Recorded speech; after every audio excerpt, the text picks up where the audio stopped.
Greetings, I'm Cuthbert Bucket. Recent events in my life and an amazing deal allowed me the funds for a Switch 2. The deal I got was so good that it was £5 cheaper to get Mario Kart World than to not get the game. I'm thrifty and didn't have a positive opinion on the game from what I'd seen online. So I thought it'd be a good time to actually inform myself on the game, make a real critique, then retreat back into obscurity once again. I love kart races. Is Mario Kart World good? Short answer, it's like okay. Long answer.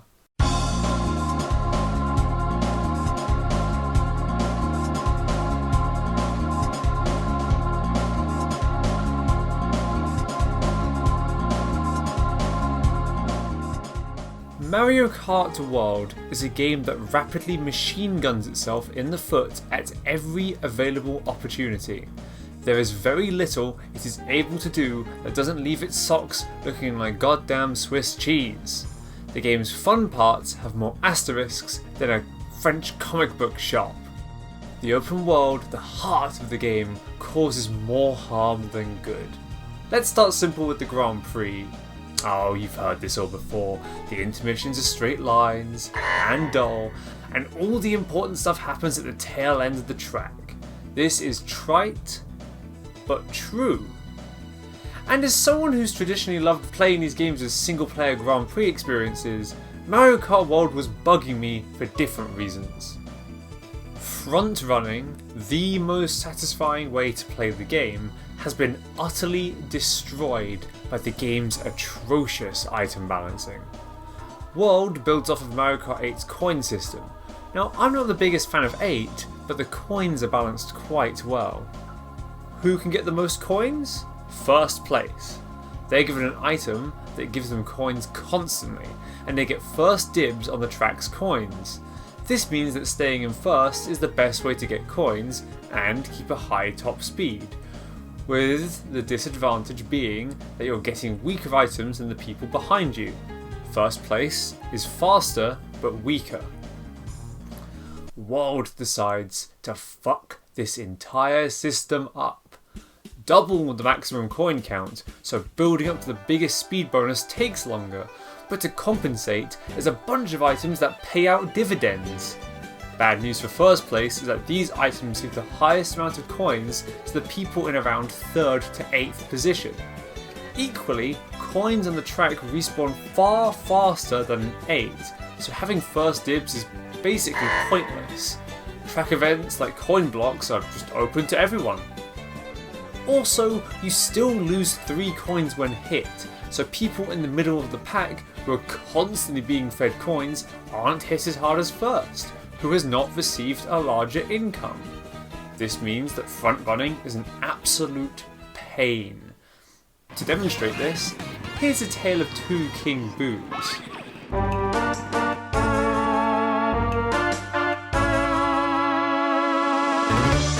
King Boo A front runs as much as possible, and King Boo B deliberately stays in the middle until right near the end. King Boo A, despite constantly trying to get as many coins as possible, never manages to hit 20 coins, with 2nd, 3rd and 4th constantly hounding him. A stray blue shell means that he's no longer in the lead, and despite a good attempt at an ending comeback, he lands a devastating 3rd place. King Boo B, on the other hand, stays between 5th and 10th for 80% of the race. Through a combination of golden shells and coin blocks, he ends up raking in the dough. Starting lap 3 in 9th place, it seems like it's over for a first place victory, but now he's really trying. 18 coins makes him one of the fastest racers on the track. At the very end of the race, he sprints to the front. Uncontested victory. This may be a small sample size, but by doing this exact same thing every race, King Boo B gets a 3-star golden trophy.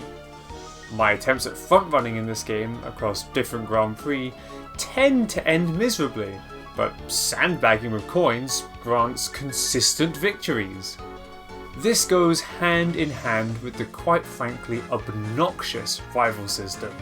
The series has always had rivals, where at least one selected AI is far stronger than the others and will pressure you more during the race. For some reason, World has decided to give these guys Mario Kart 64 style rubber banding. Even at low coin counts, characters who should not be faster than you are able to weld themselves to your exhaust pipe.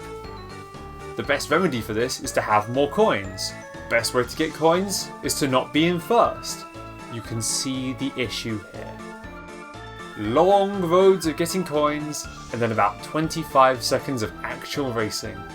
That's a Mario Kart World Grand Prix in a nutshell.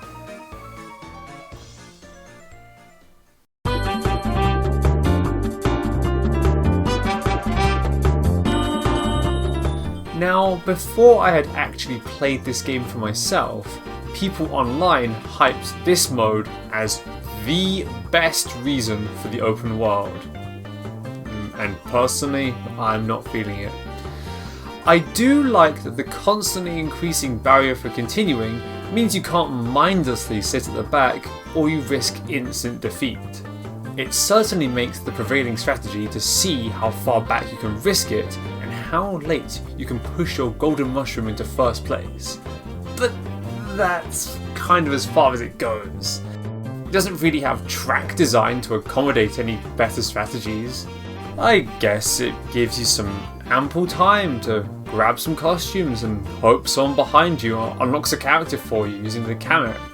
Now, I've been hoping for Cataquack for a while now, but it never comes. You know, that's another shot in the foot. The fucking character unlocks. Yeesh. You aren't able to really feel like you're progressing through a world in this mode. You're very rarely able to appreciate the scale of the Mario Kart world because of the camera angle. Really what ends up happening is you blink and suddenly you're in a track, and then there's like a road or a river or a cow or something, and then you get to ride through another bit of track, and then there's another road. I suppose for me this is like the boring bits of the game in a really big line, but I'm sure this is fun for some people. I even hit up the online for this mode with friends and it does not work. After the race ends, they don't seem to be able to stick around in the same lobby as me, and it sends them off somewhere fucking else. On top of that, for some reason, the game doesn't generate new knockout tours on the fly, despite the game having endless intermission combinations to pull from. I mean, it's completely illogical, and they've shot themselves in the foot again by not giving this mode any staying power, because you're going to be seeing the same tours a lot, and quite frankly, that is a shame for the people who actually like this mode.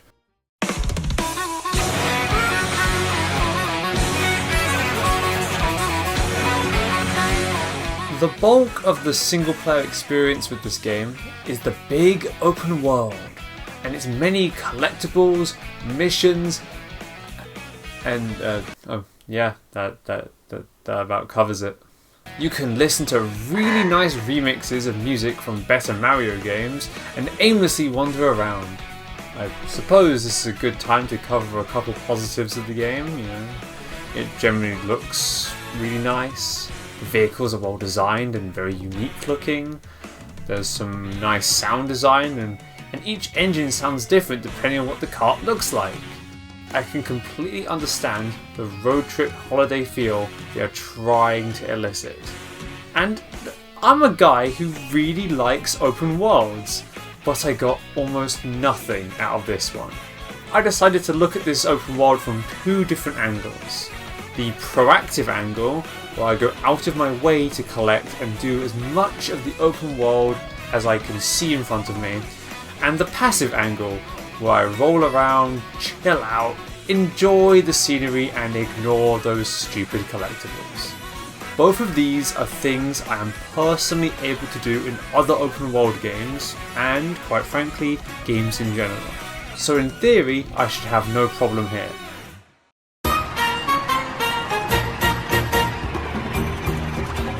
The question mark panels, being a hunt around the track, makes them the best collectible. You're given a general area to look around in, but you're encouraged to poke around at the parts of the track you can't interact with in a race. It's neat. The P-switch missions are the most developed, but they're very inconsistent. Sometimes easy, sometimes quite challenging.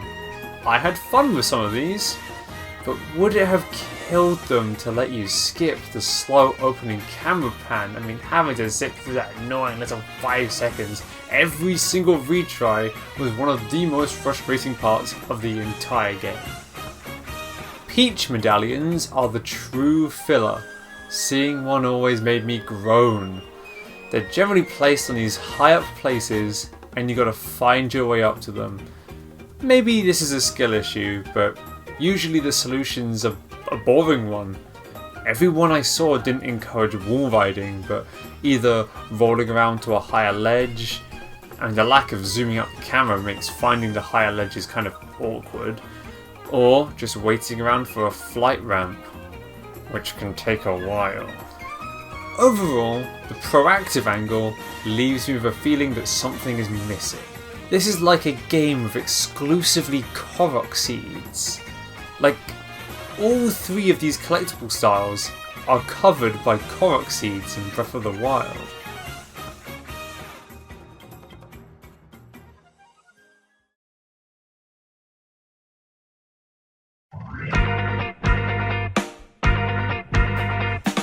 With the intent of just exploring the world, just to see if I could find anything cool, I set off as Super Mario. One of the first things I noticed when doing this that really hampered my sightseeing was the inability to see sights. See, look, I'm trying to get a nice, cool look at Bowser's Castle as I approach it. One of the fun things about open world exploration, for me at least, is seeing your destination get closer and closer, larger and larger.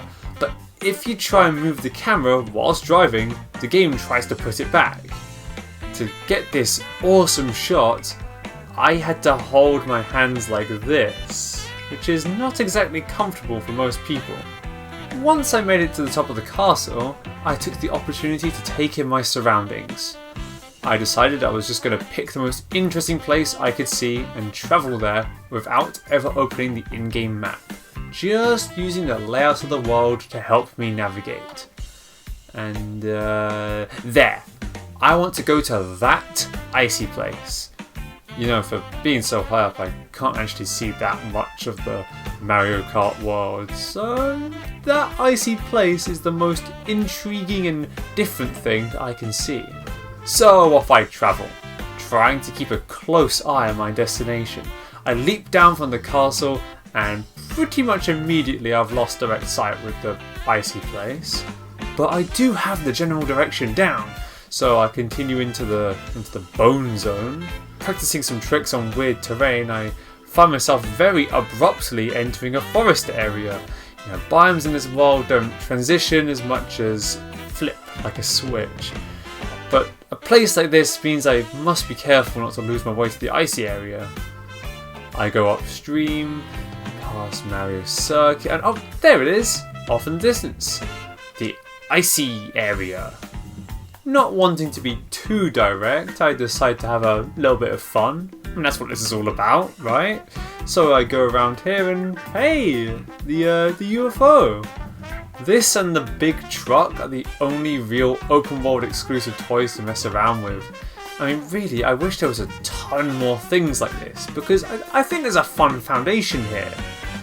I fly to the top of this Mario type hill, and I'm given a pretty nice view of this game's world, which are weirdly difficult to come across. Then I find myself with a wall between me and my goal. Oh no. This is kind of an annoying situation because you really have one choice, which is to slowly go around. The kart racing mechanics don't really merge well with the open world gameplay. It makes you wish I could just, I don't know, jump from a standstill or climb or I've found myself at Dandelion Depths. hey, this wasn't where I was trying to go. Without the use of my map, I try and find where I went wrong. You know, a good open world has good signposting. But then, the Mario 1 theme starts playing. No way. It inspires me to jump. I see the ramps. This looks like a good idea. And hey, that was a pretty fun thing. They built that geometry specifically to make Dandelion Depths more fun to traverse in free roam. That's pretty neat. Hey, now I'm really on track. I attempted to scale this wall using the free roam jump mechanics, but I just don't think they're quite built for this. Now look, I admit you're probably meant to use the feather item for this, but like, I don't have to go bother the item boxes and sit through a random roulette, you know, when I could just go around it and take less time.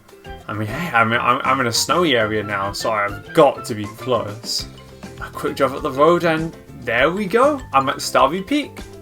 I made it.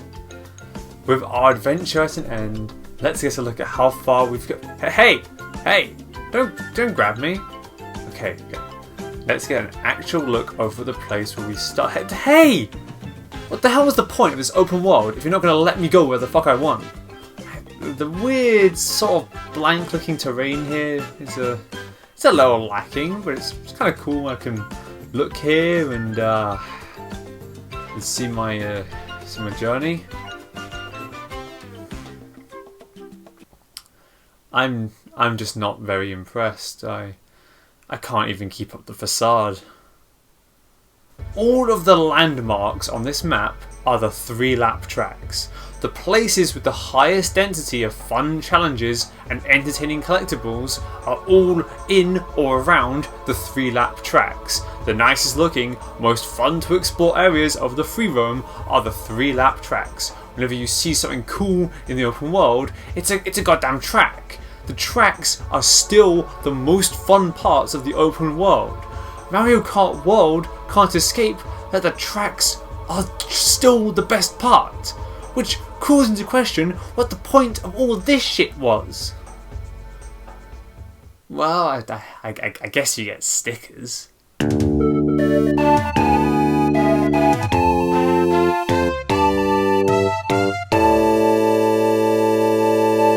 Outside of characters, stickers are the only unlock in the game, and they don't do fucking anything for some reason. You can't stick them on a custom card, you can't stick them onto your photo mode photos like the 3D world stamps, you can't choose where they go on your cart. No, the game picks that for you. I mean, sometimes it's a pretty nice spot that you or someone else might actually be able to see during a race. Sometimes it's like, okay, sure. Sometimes it looks like they're actively trying to hide your sticker, and sometimes they just say, fuck it, and don't put your sticker on your own goddamn vehicle. And considering how many stickers there are in this game, I can't believe how little you can actually do with them. It's like the game's embarrassed about having stickers. With literally a single cool use for stickers, you would immediately transform the moment of receiving one from, that's neat I guess, to, oh yeah, okay, yeah. But that's the thing with this game. All of its ideas, it's racing, it's stickers, it's open world, it's all been shot in the foot by the biggest crime of all. Missed potential.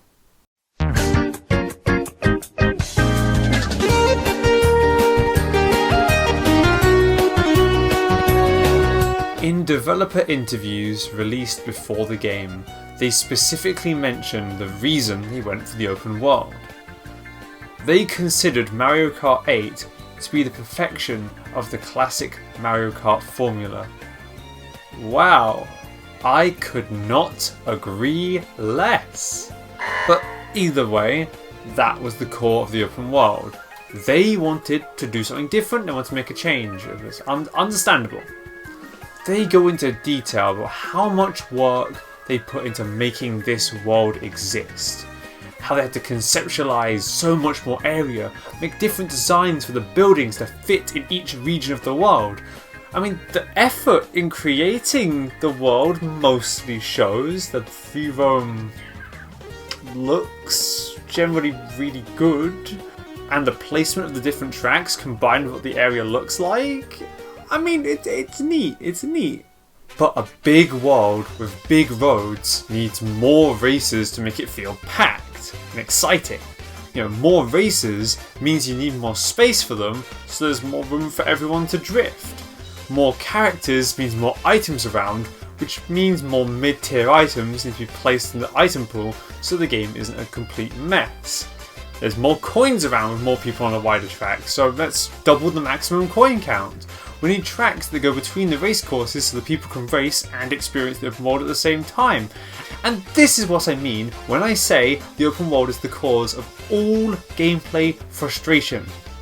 It was a tremendous undertaking too. They made like 200 different intermission courses. Like, this game technically has the most amount of tracks in any Mario Kart game because of all these little links between. Barely any of it is interesting, but look, it's not like you're going to see most of it. I mean, Knockout Tour covers only about 15% of the total intermissions, leaving a lot of variety on the table. Quick addition to this section, because I thought this was really funny. In this interview, they also say that the sound took on a cool futuristic direction in the previous game, but this time we increased the proportion of live instruments for more energetic sound in an attempt to match the bright atmosphere of the world. Like, did this fucker actually play Mario Kart 8? The most famous part of Mario Kart 8's OST is its big band like flair that it has on like 90% of its fucking music tracks. What the fuck are you talking about? Like, this time we increased the proportion of live instruments. No, like, I listened to both OSTs and logged down. The proportion of live to electronic stuff is about the same between these games. And what the fuck? I really, honestly, saying something like this really calls into question like how different they think this game is from 8 is a lot less than actually is. Because I really think the soundtrack of this game is like kind of very similar in tone and feel to 8. It just has a fucking harmonica instead of a saxophone. Anyway, back to the video. But one of the things I find really funny is that whilst making this open world and racing along these big, long intermissions, they found the straight lines a little dull and decided there needed to be more you could do in a straight line. And that was the moment they decided to create the new trick system, the single best idea this game has. And it was all because they thought their own idea was a bit boring.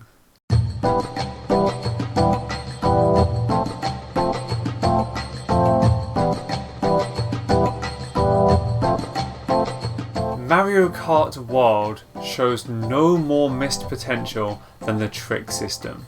A fantastic idea created to supplement the lack of interesting gameplay in the intermissions. And its most interesting use is on the regular 3-lap tracks anyway. This is the gimmick they should have gone all in on. I mean, it would have been so much cooler.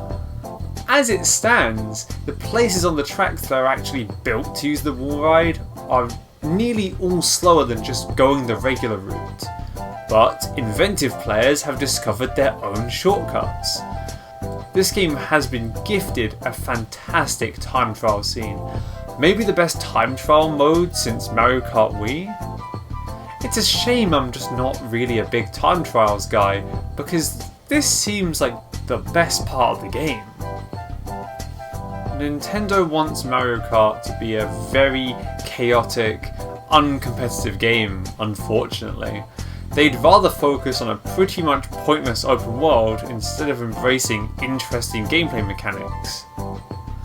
They have the series that everyone compares every other kart racer to, and they do precisely nothing with this sort of energy. The wall riding stuff just isn't super useful in the Grand Prix mode. Because at the end of the day, Mario Kart World is just too item focused in design. It embraces the chaos at the cost of skill, when staring me right in the face is the foundation for the greatest Mario Kart. Double Dash has a bunch of unique mechanics and a very high skill ceiling drift that requires you to learn and know the game really well to get the most out of it. Mario Kart World being too focused on the trick system probably would have alienated some people. But you mean to tell me they couldn't have done a little bit more with this concept? Just a little bit?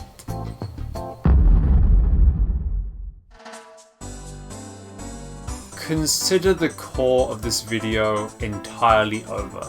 I'm going to rattle off a few small points that just kind of annoy me in this game, but didn't fit anywhere else and would ruin the pacing if I tried to shoehorn them in. First up, I like battle mode, and it sucks complete ass in this game. Imagine Renegade Roundup from Mario Kart 8 Deluxe with 24 people. That would be very fun. And really, coin runners? That's the mode you wanted to bring back in the first 24-player Mario Kart? Really? You couldn't think of anything to do with a 24-player battle mode in a game with an open world, in a post-Fortnite world? You really couldn't think of a better way to innovate on the battle mode? Smart steering still being on by default. I hate this because grown adults will play the game not realising they're automatically being placed into baby mode. Baby mode should be opt-in.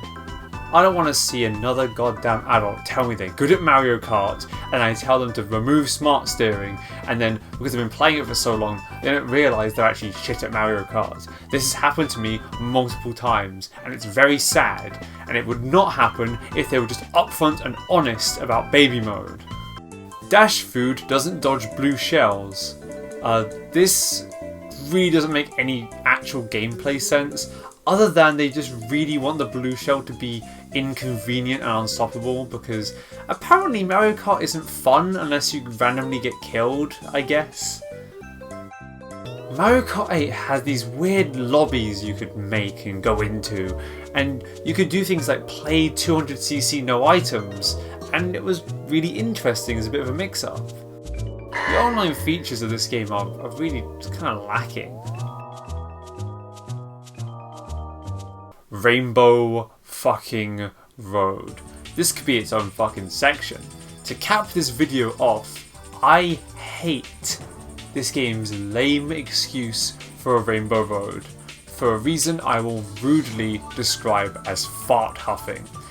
They made Rainbow Road a pure spectacle track. It's shockingly easy for a Rainbow Road.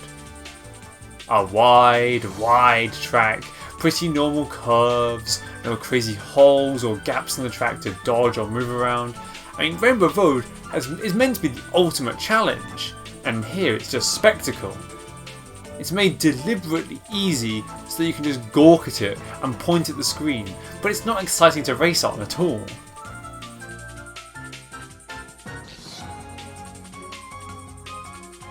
It's pretty blatantly like this because they unfortunately figured out how iconic the set piece of Rainbow Road is and are deliberately playing into it to try and get awe-inspired reactions.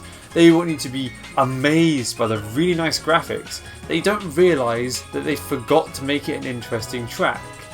And before any of you come in here and tell me, oh, Mario Kart 64's Rainbow Road is also a spectacle track, I'm going to ask you if you like playing that track.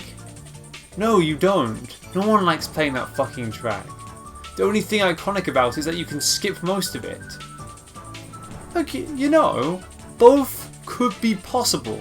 You can have a beautiful track and difficult corners.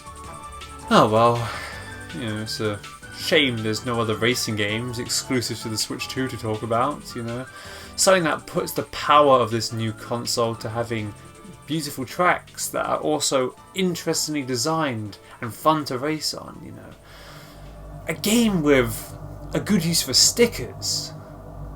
A game with ideas.